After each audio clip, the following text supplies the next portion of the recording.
नमस्कार दोस्तों, जय माता दी दोस्तों। मैया रानी आएंगी, दर्शन दे के जाएंगी, तू खुला दरवाजा रखना, एक लोटा जल का ताजा रखना। कहते हैं दोस्तों, घर पे आए हुए मेहमान को आप भले ही 56 भोग ना कराइए, आप उनको प्रेम से बुलाइए, प्रेम से आप उनका वेलकम करिए। भले ही आप एक गिलास उनको प्रेम से पानी पिला दीजिए, उससे ही मेहमान जो है वो खुश हो जाते हैं। ठीक उसी प्रकार नवरात्रि शुरू हो रही है, तो नवरात्रि शुरू होने से पहले कौन कौन सी ऐसी तैयारियां हैं जो हम लोगों को कर लेनी है और माता रानी को प्रसन्न करना है।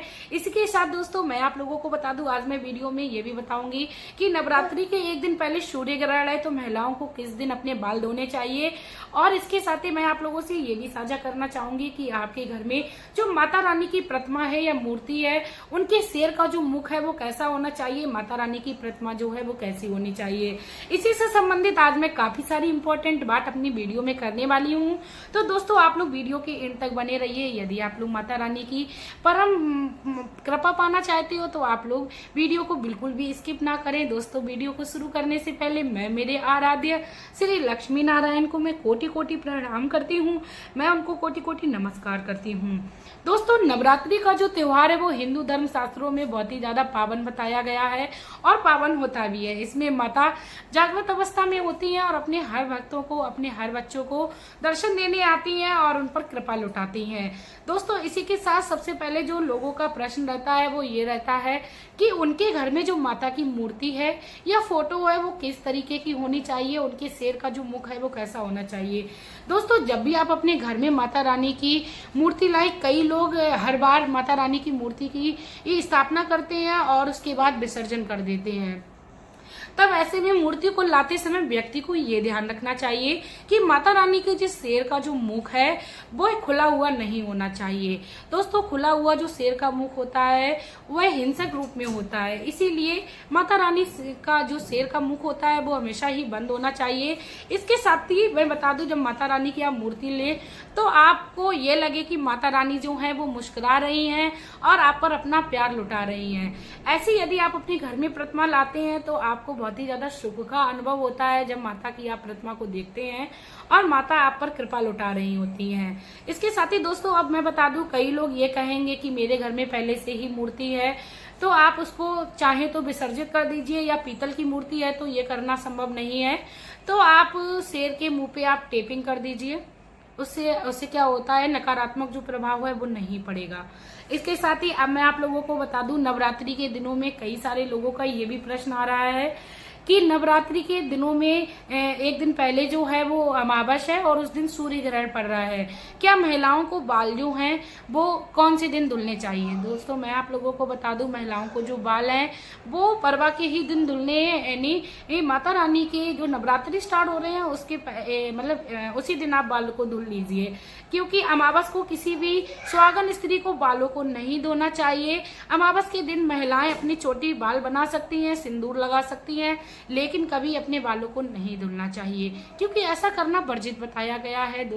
दोस्तों सबसे पहले तो मैं सूर्य ग्रहण से संबंधित थोड़ी सी अपनी माताओं बहनों से बात को शेयर करना चाहूंगी। जो भी मेरी बहनें हैं, गर्भ धारण किए हुए हैं, प्रेगनेंसी की अवस्था में हैं, तो उनको सूर्य ग्रहण वाले दिन क्या करना है, जल्दी भोजन कर लेना है, क्योंकि सूर्य ग्रहण का जो समय है वो 8:25 तक है, शुरू हो रहा है, और जो समापन का जो समय रहेगा वो 2:34 तक रहेगा। तो आप लोगों को क्या करना है कि आप इसका जो उपाय है आपको ये करना है कि आप जल्दी से भोजन बना लीजिए, अपने घर में खा लीजिए। गर्भ धारण वाली महिला को ये याद रखना चाहिए उस दौरान उनको चाकू नहीं चलाना चाहिए, और इसके साथ ही कई सारे ऐसे कार्य होते हैं जो उनको नहीं करने चाहिए। इसके साथ ही मैं उनके लिए एक और उपाय बता दूं कि उनको अपने नाभि के आसपास गेरू लगा लेनी चाहिए और गाय का गोबर लगा लेना चाहिए, क्योंकि ऐसा करने से उनके ऊपर सूर्य ग्रहण का कोई प्रभाव नहीं रहेगा। या अपने शरीर के नाप का एक धागा लेना है और उसको किसी भी दीवार पर उसको टेप से टिका देना है, जिससे कि वह हिले डुले नहीं। इससे भी उनके शरीर पर, गर्भवती महिला के शरीर पर कोई भी सूर्य ग्रहण का प्रभाव नहीं पड़ेगा। दोस्तों ये तो थी सूर्य ग्रहण से संबंधित कुछ बातें, क्योंकि मुझे पता है ज्यादातर जो वीडियोज में मेरे व्यूअर रहते हैं वो मेरी माताएं बहनें ही होती हैं, इसीलिए मैं उनको छोटी छोटी टिप देती रहती हूँ। तो यदि माताओं बहनों मेरा ये वीडियो आप लोगों को अच्छा लगे तो आप लोग प्लीज ज्यादा से ज्यादा शेयर करें, क्योंकि मेरे ये वीडियो बनाने का यही मकसद है कि जानकारी हर किसी को होना चाहिए। इसके साथ ही दोस्तों मैं बता दूं, जो भी व्यक्ति ज्ञान का प्रचार और प्रसार करता है उसे भगवान श्री कृष्ण कहते हैं कभी हराया नहीं जा सकता है। इसके साथ ही अब मैं बात करती हूँ कि काफी लोगों का ये भी प्रश्न आ रहा है कि नवरात्रि के दिनों में सामग्री किस दिन खरीदे, क्योंकि कहते हैं श्राद्ध के दिनों में कई सारे लोग नई चीजों को नहीं खरीदते हैं। दोस्तों अपनी सुख सुविधा वाली चीजें श्राद्ध के दिनों में नहीं खरीदी जाती हैं। आप चाहें तो पूजन की सामग्री आराम से खरीद लें, क्योंकि सुबह के समय में दुकानें भी नहीं खुली होती हैं और ना ही एकदम से आप कोई भी चीज अपने घर में अवेलेबल कर सकते हो, क्योंकि नवरात्रि के दिनों के लिए काफी सारी सामग्री होती है जिनकी आवश्यकता पड़ती है, चाहे वो पूजन से संबंधित हो, चाहे वो कलश से संबंधित हो, कोई भी पूजन, और चाहे वो व्रत से संबंधित हो, काफी सारी सामग्री की जरूरत होती है। अब ये प्रश्न आता है कि घर के जो मंदिर है वो किस दिन साफ करना चाहिए। दोस्तों मैं आप लोगों को बता दूं, श्राद्ध पक्ष के दौरान जो भी पूजन होते हैं, हवन होते हैं, उससे क्या होता है, हमारा जो मंदिर होता है वह अशुद्ध हो जाता है। तो ऐसे में आप लोगों को मंदिर जो है वो आपको दुर्गा की जो पूजा स्टार्ट है, दुर्गा माता की जिस दिन पूजा स्टार्ट होगी उसी दिन आपको कर लेनी है कि आपको सुबह थोड़ा जल्दी उठ जाना है, या कई सारी माताओं के मंदिर में पर्दा वगैरह या काफी सारी चीजें ऐसी लगी होती हैं जिनको एकदम से साफ सुथरा नहीं किया जा सकता है। तब ऐसे में 4-5 दिन पहले आप इनको कर लीजिए।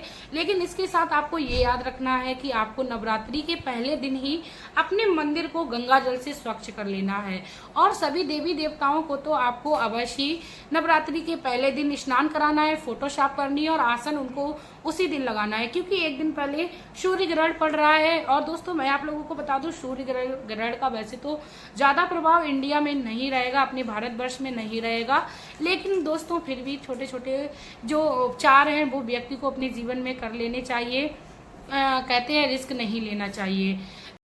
इसके साथ ही आप कई सारी मेरी माताओं बहनों का ये भी प्रश्न आता है कि इस बार जो नवरात्रि पड़ रही है या मलमास में जो नवरात्रि पड़ती है, यदि कोई व्यक्ति पहली बार नवरात्रि व्रत जो 9 दिन का पूरा व्रत स्टार्ट करना चाहे, क्या कर सकती हैं? बिल्कुल नहीं कर सकती हैं, क्योंकि मलमास जिस भी इस साल में पड़ता है उस साल से कोई भी अच्छा कार्य शुरू नहीं किया जा सकता है, और ना ही आप उसमें किसी कलश की स्थापना या घट की स्थापना भी नहीं कर सकती हैं।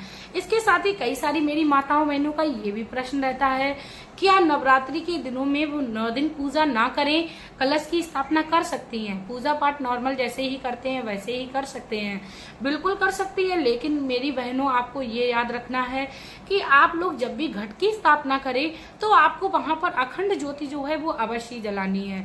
अखंड ज्योति का जो रूप होता है वो माता का साक्षात स्वरूप बताया जाता है, तो आप अपने घर में अखंड ज्योति का भी प्रावधान करें। और जो दोस्तों मैं अपनी वीडियो में आप लोगों को ये भी बताऊंगी कि अखंड ज्योत का जो वो ज्योति का जो मुख है वो किधर रखना चाहिए, किधर ज्यादा अच्छा फल देता है।